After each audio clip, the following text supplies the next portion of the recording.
wabarakatuh. Saya Susanto dari CGP Teknisi Angkatan 9 dari kelas 09017 BPDP Jawa Tengah. Pada kesempatan kali ini saya akan melakukan percakapan pra-observasi bersama Ibu Uswatun.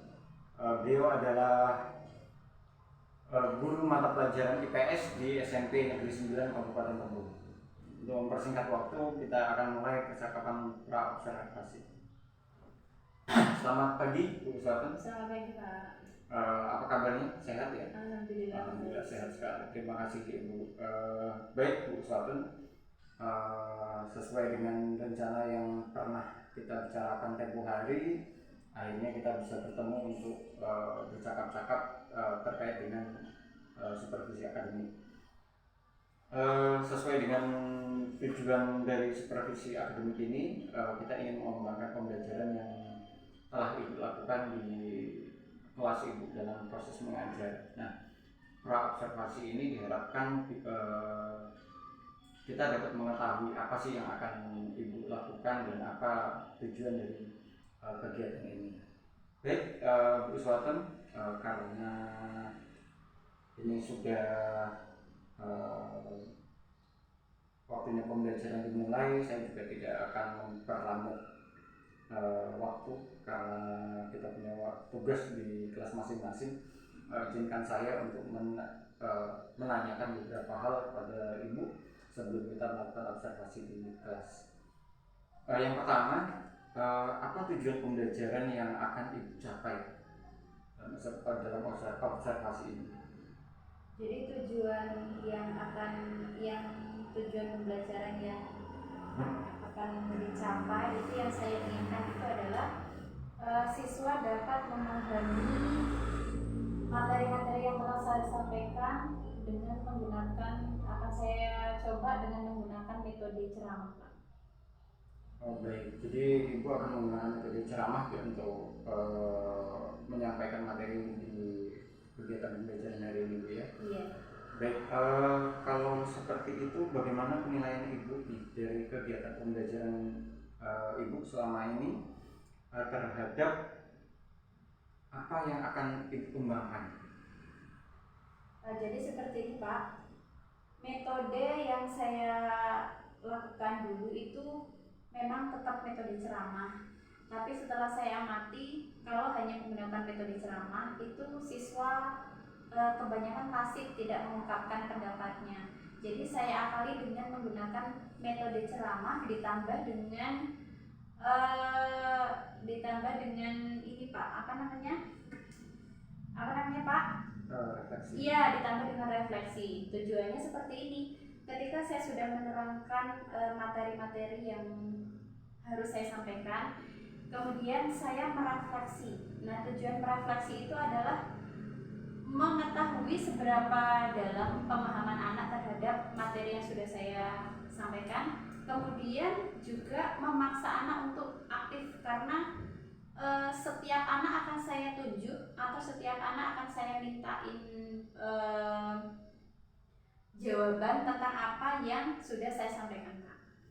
Oh, gitu. Jadi Ibu menggunakan metode ceramah yang kemudian ditambahkan dengan refleksi. Kalau saya simak dari penjelasan Ibu, ini refleksi ini juga bisa Ibu gunakan sebagai asesmen juga, tergolongkan dari asesmen berarti Bu, ya, karena ini sudah mengarah ke pertanyaan-pertanyaan berkaitan dengan materi. Baik, Bu Uswatun, selanjutnya dari metode ceramah yang Ibu lakukan dalam saat melakukan pembelajaran di kelas, Ibu menggunakan media apa biasanya?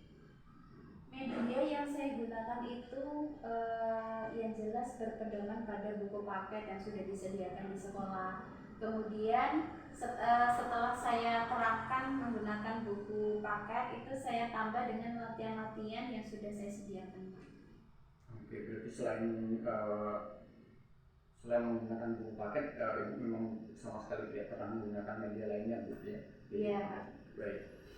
Jadi kalau saya simpulkan bahwa tujuan dari melakukan supervisi akademik ini untuk meningkatkan pola pembelajaran yang dilakukan dengan metode ceramah yang hanya menggunakan media buku paket seperti itu Ibu. Lalu kapan ini Bu kita bisa melaksanakan observasinya Bu? Kebetulan hari ini saya ada mengajar di kelas 7B jam ke-4. Jadi Bapak bisa melakukan observasi pada pembelajaran tersebut Pak. Oh, baik. Jadi nanti di jam ke-4 Bu ya? Ya. Kalau begitu saya minta izin nanti pada pembelajaran jam ke-4 di SMP 9 ya, di kelas 7B. Saya mohon izin untuk melakukan observasi seperti itu. Iya Pak, silakan. Baik Bu, terima kasih karena percakapan observasi ini kita cukupi. Sampai berjumpa nanti di kelas. Terima kasih banyak untuk waktunya dan sudah mengizinkan saya untuk melakukan observasi. Iya. Terima kasih banyak Bu. Assalamualaikum warahmatullahi wabarakatuh.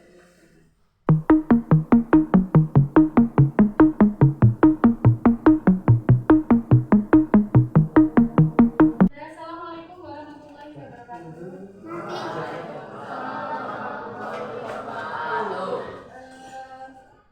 Baiklah anak-anak kelas 7B, ada yang tidak hadir hari ini? Ada Marcella, apa namanya? Sakit apa? Oke, datang. Bisa dong dari korban buat. Bisa dijemput ya? Udah pada cukup? Nah, misalkan mau wali kelas kita jemput sama-sama gitu ya. Kemudian selain Marcella siapa? Nggak ada. Kalau nggak ada, baiklah kita awali dengan berdoa dulu. Dipimpin oleh Bapak. Mulai.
Sebelum kita memulai pelajaran, ayo sama-sama kita periksa kerapian beserta kelas kita apakah sudah rapi atau belum. Coba cek dulu, apakah bajunya sudah masuk, kemudian kaos kaki dan lain sebagainya. Sudah ada membawa perlengkapan belajar? Nah, silakan duduk. Lalu kita sudah membahas mengenai interaksi sosial ya. Kemudian untuk hari ini materi yang akan kita bahas itu mengenai kebutuhan halaman berapa? Halaman 43. Halaman 43 ya. Kebutuhan.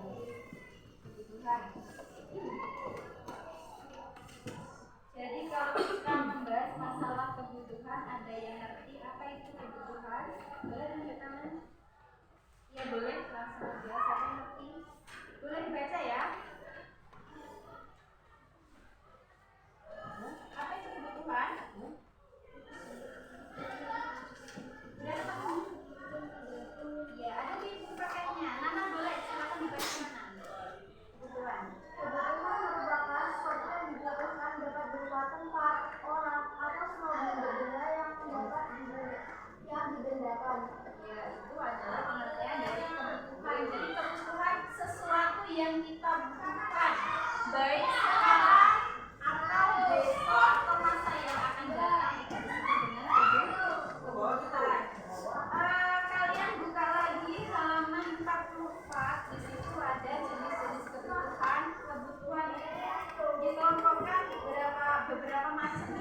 Coba kamu sebutkan si Riki. Kebutuhan apa aja Riki? Kebutuhan primer, Ya. sekunder, dan tersier. Ya, itu jenis-jenis kebutuhan. Itu kebutuhan berdasarkan tingkat kepentingannya. Kalau secara umum berdasarkan tingkat kepentingan ini banyak ya. Di situ ada kebutuhan berdasarkan tingkat kepentingan, berdasarkan waktu pemenuhan, berdasarkan sifat, berdasarkan subjek pemenuhan kebutuhan.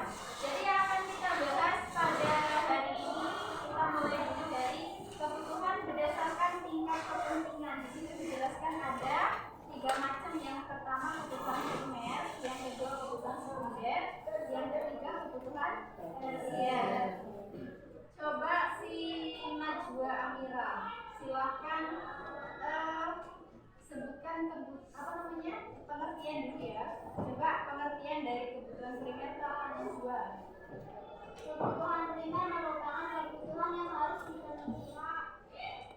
Harus dipenuhi ya, berarti wajib dipenuhi. Jika tidak dipenuhi, maka akan mengganggu kelangsungan hidup. Oke, kalau dilihat dari pengertian, jika kebutuhan tidak dipenuhi, maka akan mengganggu kelangsungan hidup. Maka contoh-contoh yang bisa kita ambil dari kehidupan kita sehari-hari, kebutuhan primer itu apa saja sih Nana? Pakaian, makanan, dan tempat tinggal.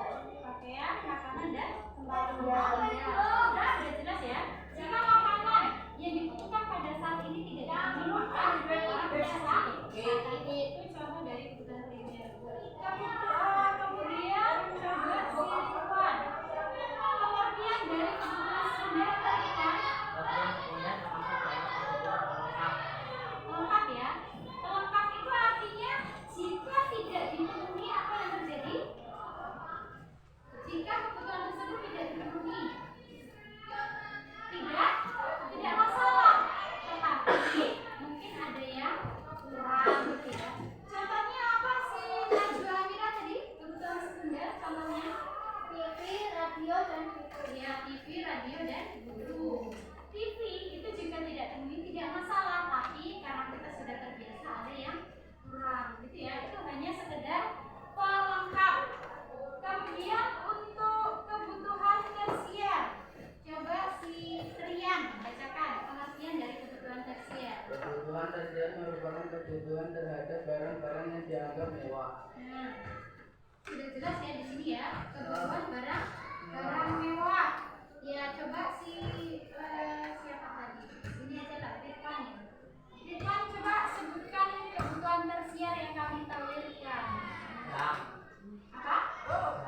Jam mungkin ini yang kita bahas adalah kebutuhan barang mewah ya. Mungkin jam yang mewah. Apa lagi? Mobil, hiasan dan lain sebagainya. Tas yang mahal-mahal. Tas itu bisa masuk ke dalam kebutuhan apa?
dari mulai ngomong sedikit demi sedikit jalan saya membutuhkan dari sampai tua, sampai masuk kuliah lokal. Contoh dari kebutuhan sepanjang waktu ya. Dari keempat kebutuhan berdasarkan waktu pemenuhannya ada pertanyaan nggak? Kalau dari ini jenis-jenis kebutuhan berdasarkan tingkat kepenuhannya ada paham semua? Kalau paham semua, coba saya adakan refleksi tujuannya untuk memahami seberapa besar kamu memahami materi yang telah saya sampaikan ya. Boleh ditutup bukunya? Boleh ditutup bukunya semua? Sudah ditutup bukunya? Oke. Kalau ini ya saya samakan dengan kuis, jadi boleh rebutan ya. Siapa yang bisa menjawab langsung tunjuk tangan. Nanti nilainya akan saya untuk tambahan nilai rapor kita. Pertanyaan pertama, yang dimaksud dengan kebutuhan primer. Dimaksud dengan kebutuhan primer, boleh. Siapa punya nanti boleh. Pakai bahasa kamu sendiri, gak harus bahasa Jawa. Ya boleh. Kebutuhan primer adalah kebutuhan yang harus dipenuhi karena berpengaruh terhadap kelangsungan hidup. Iya betul. Kemudian contoh dari kebutuhan primer. Ya boleh. Ini ya. Pakaian, makanan, dan tempat tidur. Oke, sip, betul. Kemudian yang dimaksud dengan kebutuhan sekunder. Kebutuhan sekunder. Ada yang lain dulu? Ada yang lain? Yang tunjuk tangan tadi. Jadi kebutuhan sekunder. Atau dari tangan dulu nggak apa-apa pengertiannya. Oke nah. Kebutuhan sekunder merupakan kebutuhan yang dianggap sebagai pelengkap. Lengkap. Betul ya. Kemudian contoh dari kebutuhan sekunder. Ya boleh. TV, radio, dan buku. Oke. Kemudian pengertian dari kebutuhan tersier. Tersier. Ada? Tersier. Yang contohnya apa tadi? Nah, pengertiannya apa? Pakai bahasa kamu sendiri, diajari. Kebutuhan. Kebutuhan tersier. Kebutuhan. Mana? Kebutuhan yang merupakan dianggap sebagai barang mewah. Barang mewah. Contohnya? Mobil. Jas. Ya. Nah, dan lain-lain ya. Kemudian kebutuhan berdasarkan apa tadi? Ya, waktu ya, waktu pemenuhannya. Yang pertama ada kebutuhan sekarang ya. Kebutuhan sekarang. Pengertian dari kebutuhan sekarang.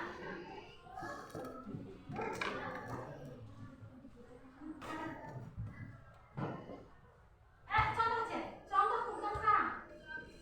Operasi. Orang sakit. Iya, orang sakit, obat atau operasi penanganan medis. Perawatan. Kemudian contoh dari kebutuhan masa mendatang. Iya, naik haji. Contoh kebutuhan mendesak. Bantuan terkena bencana ya. Oke. Kemudian contoh dari kebutuhan sepanjang waktu. Itu adalah pendidikan. Pendidikan. Oke. Dari sini saya nilai pemahaman kamu mengenai pemahaman materi yang saya sampaikan itu sudah bagus. Sudah sampai 90%. Berhubung waktu sudah habis, registrasi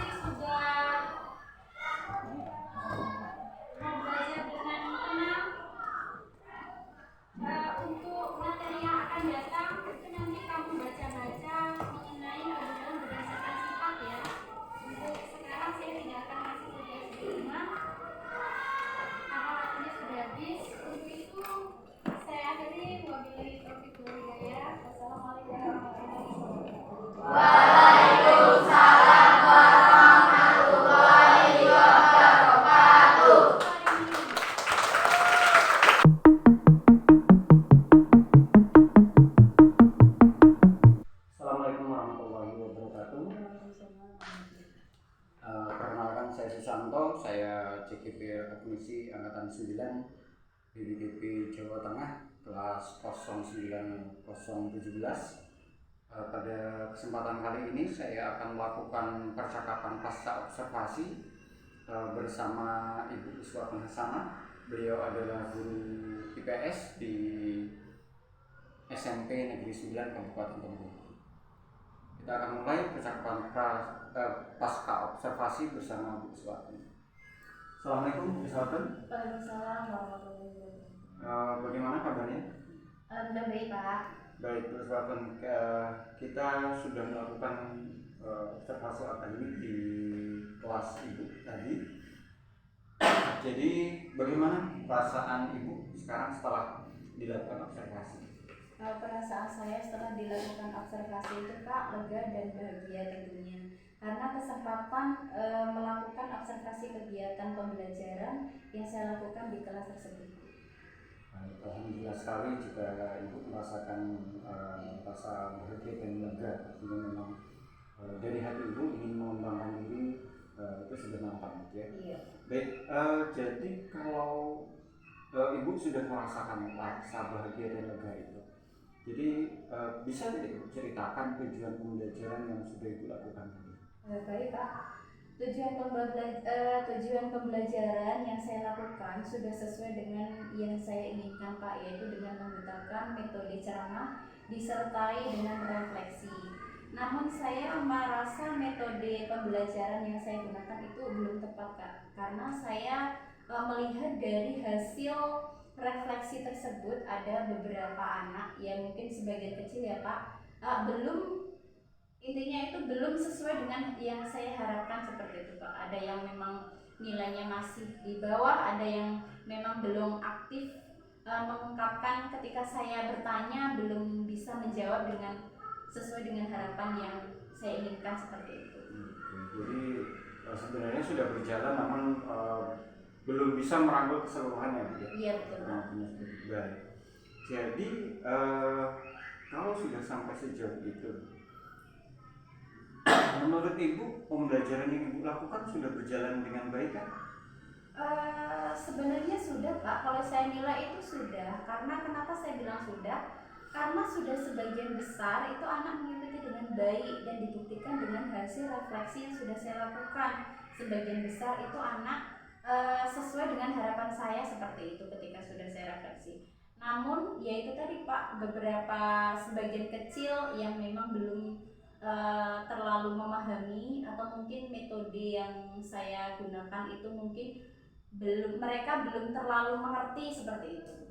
Oke, ini mungkin juga salah satunya karena ada metode yang digunakan itu metode ceramah ya. Dari skor, jika saya berikan skor 1 sampai 10, menurut Ibu dari pembelajaran yang Ibu lakukan berapa skor ini? Mungkin saya bisa memilih skor 8. Kenapa saya mau memilih skor 8? Yang pertama itu dilihat dari hasil metode yang saya terapkan, itu anak-anak sebagian besar sudah berhasil ya Pak. Namun tidak keseluruhannya seperti itu. Jadi metode yang saya terapkan itu ternyata masih ada kekurangannya. Jadi itu alasan kenapa saya memilih skor 8 gitu Pak. Baik, jadi sebenarnya kalau skor 8 itu sudah skor baik ya Bu. Namun karena memang ada sesuatu yang mengganjal di hati Ibu, kemudian keinginan untuk mengembangkannya dan memenuhi kebutuhan siswa, sehingga Ibu memilih jalan observasi, kurang lebihnya seperti itu. Iya. Jadi apa nih Bu yang akan Ibu lakukan untuk mengembangkan kompetensi Ibu? Mungkin gini ya Pak, saya berencana untuk mengenalkan atau menampilkan salah satu media yang bisa kita pakai. Mungkin aplikasi yang akan saya coba itu adalah aplikasi PowerPoint, mungkin dengan membuat slide-slide yang mungkin akan anak itu lebih tertarik seperti itu, kan banyak animasi yang bisa kita pakai ya Pak. Kemudian bisa juga pas di materi tersebut itu saya bisa mengambil dari video pembelajaran di internet juga bisa Pak. Nah mungkin itu yang bisa saya lakukan mungkin. Baik, jadi Ibu ingin meningkatkan metode pembelajaran Ibu dengan menambah media gitu ya, kalau tidak salah di pra-observasi Ibu menyatakan bahwa Ibu hanya menggunakan media buku. Nah, ini Ibu kembangkan menggunakan aplikasi PowerPoint yang menampilkan video-video. Lalu apa ini Bu yang akan Ibu lakukan untuk mengupgrade kompetensi Ibu? Nah, gini Pak, kebetulan di yang sekarang yang lagi saya jalani ini Pak, saya lagi dalam proses pendaftaran guru penggerak Pak. Itu salah satu untuk meningkatkan potensi saya, mungkin belajar dari situ, belajar dari pengalaman-pengalaman mungkin yang nantinya akan saya dapatkan di proses pembelajaran guru penggerak. Kemudian saya juga ada mendaftar ini Pak, pelatihan-pelatihan online yang bertujuan untuk membuat media pembelajaran lebih menarik dan lain sebagainya, yang kebetulan akan saya laksanakan sekitar semingguan lagi Pak. Seminggu lagi. Ya, Jadi ya, saya lihat kalau sudah sejauh itu berarti memang Ibu sudah benar-benar ingin mengupgrade kompetensi Ibu. Ibu juga sudah mendaftar pelatihan-pelatihan yang sebentar lagi Ibu akan laksanakan. Dan saya dengar tadi Ibu juga sudah mendaftar guru penggerak ya. Nah, mudah-mudahan nanti di angkatan 10 Ibu bisa mengikuti pembelajaran guru penggerak dan mengupgrade lebih lagi dari pembelajaran yang berdiferensiasi tentunya untuk merangkul keseluruhan siswa yang ada di kelas Ibu. Jadi tadi sudah Ibu sampaikan waktunya sekitar 1 minggu lagi Ibu sudah melakukan pelatihan. Artinya ini sudah tinggal action gitu ya. Mudah-mudahan nanti Ibu segera bisa melaksanakan sedikit-sedikit di kelas ini. Baik Bu, terakhir pertanyaan saya Bu, apa sih kesimpulan yang Ibu dapatkan dari percakapan kita hari ini? Jadi kesimpulan yang dapat saya simpulkan pada percakapan yang kita lakukan sekarang ini Pak, saya menemukan cara untuk mengembangkan potensi saya sebagai guru. Ternyata metode yang selama ini saya pakai itu ternyata masih belum bisa merangkul ke semua siswa. Dilihat ada beberapa siswa yang memang belum bisa memenuhi harapan saya ketika saya lakukan refleksi. Dengan percakapan dengan percakapan kita sekarang ini, itu saya menemukan cara untuk meningkatkan pembelajaran saya terhadap siswa-siswa supaya lebih tertarik, kemudian supaya lebih bisa memahami dengan menggunakan itu tadi Pak, menggunakan media pembelajaran yang akan saya buat, mungkin dengan menggunakan aplikasi PowerPoint atau disertai dengan video-video pembelajaran. Dengan seperti ini saya berharap anak-anak didik saya lebih mempunyai rasa ketertarikan yang tinggi terhadap materi yang saya ajarkan, kemudian lebih cepat memahami dari apa yang saya ajarkan, gitu Pak. Jadi